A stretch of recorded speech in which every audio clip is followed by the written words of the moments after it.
قرب قیامت میں ایک مرد کے ماتحت 40 عورتیں کیسے ہوں گی؟ عائشہ صاحبہ نے گوجرانوالہ سے پوچھا ہے کہ میں نے ایک حدیث میں پڑھا تھا کہ قیامت کے قریب ایک مرد کے سپرد 40 خواتین ہوں گی۔ سوال یہ ہے کہ ایک مرد 4 شادیاں تو کر سکتا ہے، مگر 40 خواتین کس طرح ہوں گی؟ اس حدیث کے بارے میں وضاحت کریں۔ جی ہاں، یہ بھی صحیح حدیث ہے کہ آپ صلی اللہ علیہ وسلم نے فرمایا کہ قرب قیامت میں اتنی عورتوں کی تعداد ہو جائے گی کہ ایک مرد اور 40 اور ایک روایت میں 50 عورتیں بھی ہیں۔ تو سوال پیدا ہوتا ہے یہ 4 شادیاں کر کے بھی پوری نہیں ہوں گی؟ اس کا جواب یہ ہے کہ یہ ہوگا اس لیے کہ مردوں نے شادیاں کرنا چھوڑ دی ہوں گی، قرب قیامت میں زنا بڑھ جائے گا۔ قرآن مجید میں ہمیں یہ پتہ چلتا ہے کہ جب کوئی قوم من حیث القوم نیک عمل کرتی ہے تو اللہ تعالیٰ من حیث القوم اس میں لڑکوں کی تعداد بڑھاتے ہیں۔ جیسے نوح علیہ الصلاۃ والسلام نے اپنی قوم سے کہا تھا کہ تم توبہ کرو، گناہوں سے بچو، یمددکم باموال وبنین، اللہ تمہیں مال سے اور بیٹوں سے طاقت دے گا، یعنی نرینہ اولاد کا ریشو بڑھائے گا۔ دیکھیے کسی فرد واحد کے ہاں زیادہ بیٹیاں ہونا یہ اس شخص کے گنہگار ہونے کی بالکل بھی دلیل نہیں ہے۔ بہت بڑے بڑے بزرگان دین ہیں جن کے بیٹیاں زیادہ ہیں، بیٹے ہوا ہی نہیں ان کے۔ خود ہمارے نبی صلی اللہ علیہ وسلم جو اللہ کے حبیب تھے، آپ کو اللہ نے بیٹیاں دی ہیں، تو یہ کوئی علامت نہیں ہے کہ آپ کے بیٹیاں زیادہ ہیں، تو یہ کوئی گنہگار ہونے کی علامت نہیں ہے، بلکہ اللہ کی رحمت ہے۔ حدیث میں آتا ہے جس نے 3 بیٹیوں کی کفالت کی اس کے لیے میں جنت کی ضمانت لیتا ہوں۔ لیکن من حیث القوم لڑکیوں کا ریشو بہت زیادہ بڑھ جانا، اس سے وہ قوم کمزور ہو جاتی ہے، کیونکہ نسل بڑھتی ہے لڑکوں سے۔ جب آپ کے ہاں مردوں کی تعداد زیادہ ہوگی تو آپ مجبور ہوں گے دوسری قوم میں نکاح کرنے پر، تو اس قوم کی عورتوں سے آپ نکاح کر کے آپ کی نسل بڑھے گی اس سے۔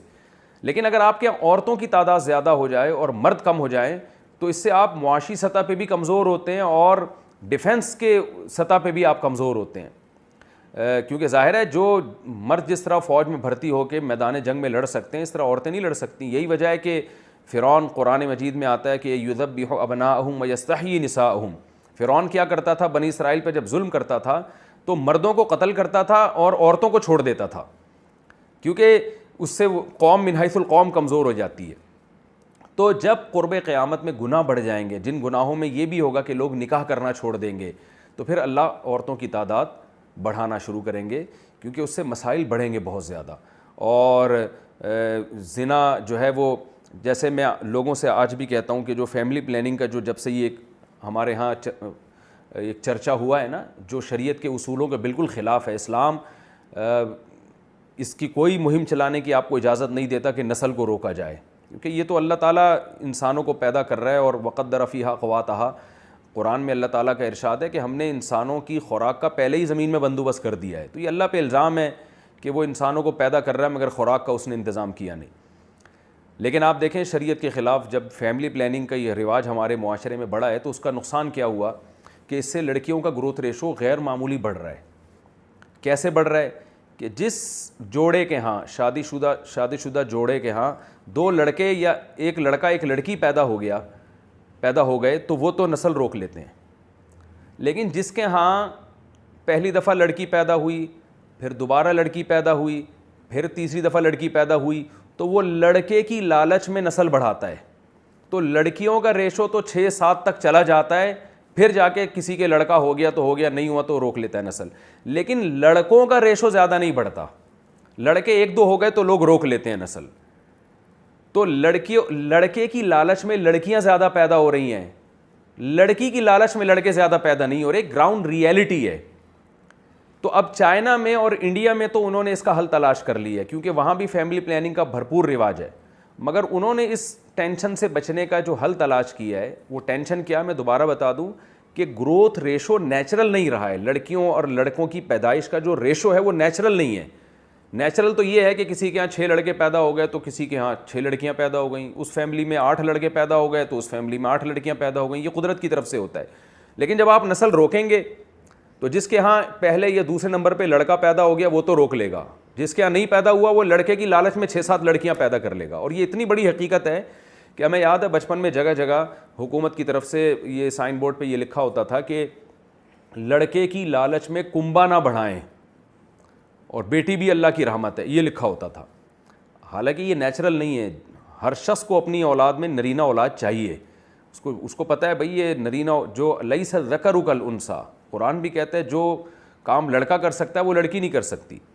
تو اب مسئلہ یہ ہے کہ چائنا میں بھی فیملی پلاننگ پر عمل ہوتا ہے، انڈیا میں بھی. تو انہوں نے تو اس کا حل یہ دیکھا کہ یار اگر ہم اس طرح بے لگام لوگوں کو چھوڑ دیں گے اور ہم سب کو کہیں گے 2 بچے پیدا کرو، تو نتیجہ یہی ہوگا کہ 6 8 بیٹیاں بھی پیدا ہو جائیں گی لڑکے کی لالچ میں، اور پھر ایک آدھ لڑکا جا کے پیدا ہوگا، تو لڑکیوں کا ریشو بڑھ جائے گا. تو اب انہوں نے کیا کیا کہ 2 میں جب لوگوں کو باؤنڈ کر دیا کہ 2 بچوں سے زیادہ نہیں ہو سکتے، تو پھر لوگوں نے کیا کیا، جو فیملی تھی انہوں نے کہا کہ یار دیکھتے ہیں الٹرا ساؤنڈ کر کے، اگر لڑکی ہے تو اس کو ماں کے پیٹ میں ہی مار دیا جائے، لڑکا ہے تو پیدا ہونے دیا جائے. تو وہ انہوں نے قتل کا ایک سنگین جرم ہے جس کے وہ مرتکب ہوئے ہیں کہ ماں کے پیٹ میں ہی لڑکی کو مار دیا جاتا ہے، کیونکہ آپ کے پاس آپشن صرف 2 کا ہے. جب کم کا آپشن آپ کے پاس ہوتا ہے نا، تو آپ پھر جو وہ جنس جو زیادہ اعلیٰ ہے آپ اس کو ترجیح دیتے ہیں. آپ اعلیٰ سے اعلیٰ جنس کو آپ ترجیح دیں گے. تو مرد اور عورت میں یہ جنس جو مرد کی جنس ہے وہ اعلیٰ سمجھی جاتی ہے. تو اس لیے چائنا میں کیا ہوا کہ پھر جو شادی شدہ جوڑے تھے انہوں نے یہ کیا کہ بھئی جو الٹرا ساؤنڈ کرتے ہیں اگر لڑکی ہے تو اس کو ماں کے پیٹ میں ہی قتل کر دیا جائے، اور کروڑوں لڑکیوں کو قتل کر دیا گیا. انڈیا میں بھی یہی ہو رہا ہے، کروڑوں بچیاں ماں کے پیٹ میں ہی مار دی گئی ہیں، جن کا حساب قیامت کے دن ان کو دینا پڑے گا. کیونکہ قرآن کہتا ہے وَإِذَا الْمَوْءُودَةُ سُئِلَتْ بِأَيِّ ذَنبٍ قُتِلَتْ، ہم زندہ دفن کی ہوئی بچیوں سے پوچھیں گے کہ بتا تجھے کس جرم میں مارا تھا.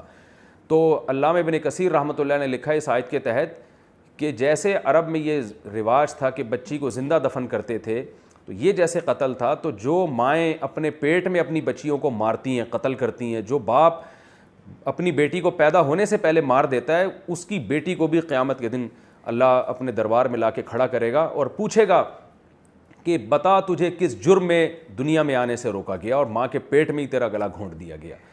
تو یہ ظلم ہو رہا ہے جس کی وجہ سے انڈیا میں لڑکوں کا ریشو بڑھ گیا ہے اور چائنا میں بھی. لیکن اگر وہ نیچرل پہ رکھیں نا، چھوڑ دیں، تو آپ دیکھیں وہ بے تحاشا لڑکیاں پیدا ہوں گی، لڑکے مارکیٹ سے شارٹ ہو جائیں گے.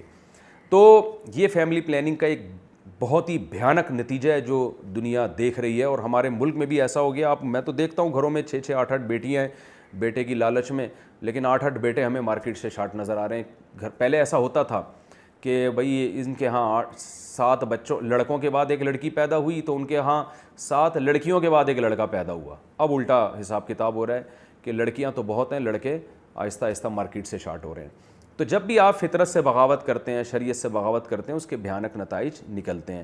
تو وہ نتائج نکلیں گے، زنا معاشرے میں پھیلے گا جس کا یہ نتیجہ نکلے گا کہ نبی صلی اللہ علیہ وسلم نے فرمایا قرب قیامت میں 40 عورتوں کے مقابلے میں 1 مرد ہوگا.